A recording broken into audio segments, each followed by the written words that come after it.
ओम नमः शिवाय। जय शिव शंभु। हर हर महादेव। प्रिय श्रोतागण, आप सभी को नाग पंचमी की हार्दिक शुभकामनाएं। आज सुनेंगे नाग पंचमी की कथा। तो इस वीडियो को अंत तक अवश्य देखिएगा और इस वीडियो को लाइक करके कमेंट बॉक्स में हर हर महादेव जय शिव शंभु अवश्य लिखें। हिंदू धर्म में नाग पंचमी का बड़ा ही महत्व है। कुछ क्षेत्रों में इसे भैया पंचमी के नाम से भी जाना जाता है। पंचांग के अनुसार नाग पंचमी हर साल श्रावण मास के शुक्ल पक्ष की पंचमी तिथि को मनाई जाती है। मान्यताओं के अनुसार नाग पंचमी के दिन नाग देवता की पूजा की जाती है। माना जाता है कि इस दिन नाग देवता की पूजा करने से, सांप को दूध पिलाने से जीवन में सौभाग्य की प्राप्ति होती है और समृद्धि आती है और नाग सर्प दोष से मुक्ति मिल जाती है। नाग पंचमी की पूजा में नाग पंचमी की कथा पढ़ना तथा सुनना शुभ माना जाता है। ऐसा कहा जाता है कि इस कथा के पढ़े बिना नाग पंचमी की पूजा अधूरी मानी जाती है। तो इस कथा को अंत तक अवश्य सुनी। कथा बीच में नहीं छोड़नी चाहिए। ऐसा माना जाता है कि कथा बीच में छोड़ने से पाप लगता है। तो चलिए सुनते हैं नाग पंचमी की पौराणिक कथा। तो प्रेम से बोलिए जय शिव शंभु। हर हर महादेव। नाग पंचमी की पौराणिक कथा के अनुसार जन्मेजय अर्जुन के पोते थे तथा राजा परीक्षित के पुत्र थे। जब जन्मेजय को पता चला कि सांप के काटने से उनके पिता की मृत्यु हो गई है, तो उन्होंने बदला लेने के लिए सर्प सत्र नामक यज्ञ का आयोजन किया। ऋषि आस्तिक मुनि ने नागों की रक्षा के लिए श्रावण मास के शुक्ल पक्ष की पंचमी के दिन यज्ञ बंद कर दिया। इस कारण तक्षक नाग के बचने से नागों का वंश बच गया। आग के ताप से नागों को बचाने के लिए ऋषि ने उन पर कच्चा दूध डाल दिया। वहीं से नाग पंचमी के दिन नाग देवता को दूध चढ़ाने की प्रथा शुरू हो गई। तब से नाग पंचमी नागों के प्रिय बन गई।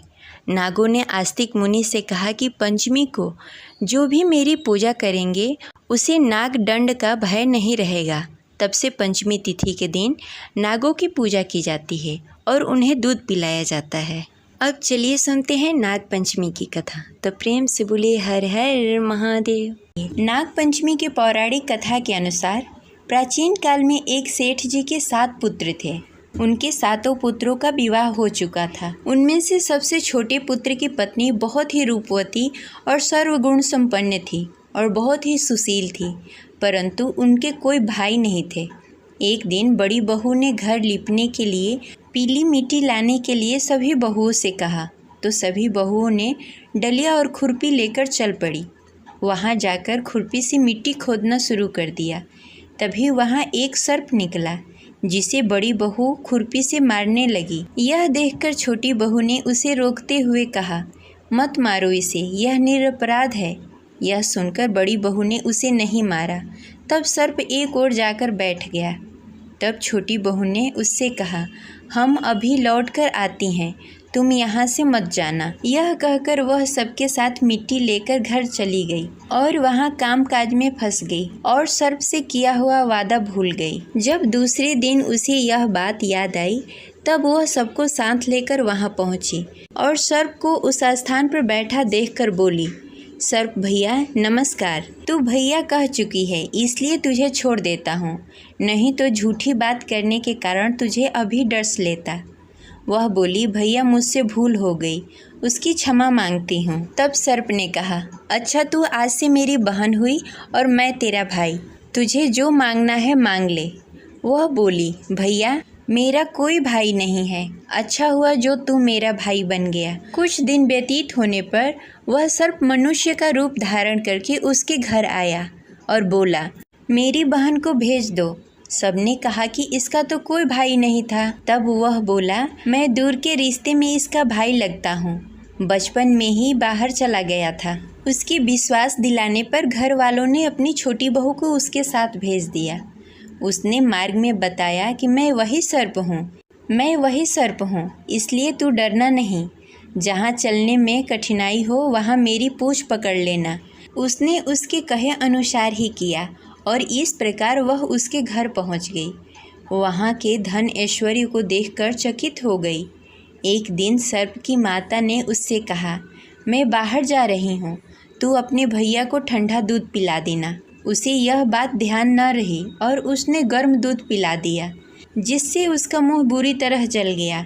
यह देखकर सर्प की माता बहुत क्रोधित हुई, परंतु सर्प के समझाने पर चुप हो गई।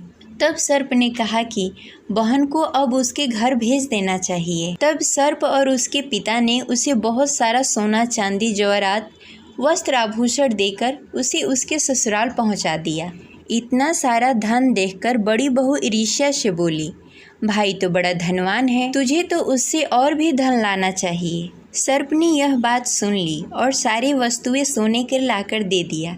यह देखकर बड़ी बहू ने कहा, इन्हें झाड़ने के लिए झाड़ू भी सोने की होनी चाहिए। तब सर्प ने झाड़ू भी सोने की लाकर दे दी। सर्प ने छोटी बहू को हीरा और मणि से जड़ित एक अद्भुत हार दिया था। उसकी प्रशंसा उस देश की रानी ने भी सुनी थी। वह राजा से बोली कि सेठ जी की छोटी बहू का हार यहाँ आना चाहिए। राजा ने मंत्री को हुक्म दिया कि उससे वह हार लेकर शीघ्र उपस्थित हो। मंत्री ने सेठ जी से जाकर कहा कि रानी ने छोटी बहू का हार पहनने के लिए मांगा है, वह उससे लेकर मुझे दे दो। सेठ जी ने डर के कारण छोटी बहू से हार मांग लिया और उस मंत्री को दे दिया। छोटी बहू को यह बात बहुत बुरी लगी।